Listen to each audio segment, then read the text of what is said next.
এই দৃশ্যটা দেখে আমি খুব মুগ্ধ।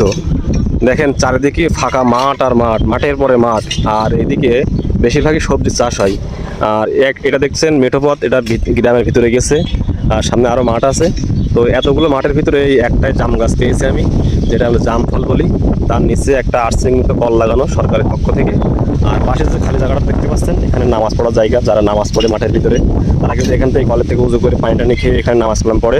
ঠিক আছে, খুব সুন্দর জায়গা। আর এখানে দাঁড়াইছি, এই গরমের ভিতরে এত সুন্দর ঠান্ডা বাতাস করতেছে, মনে চাইছে না যে এখান থেকে চলে যায় বা বাড়ির দিকে যাই।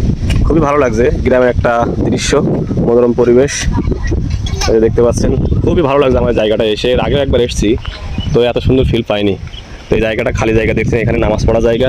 যে ব্যক্তি করেছে খুবই একটা ভালো মনের কাজ করেছে। তার মনটা হয়তো খুবই বড় মন, ইসলামিক মাইন্ডের মন, এই কারণে এই নামাজ পড়া জায়গাটা করে দিয়েছে, কলটা খুঁজে দিয়েছে।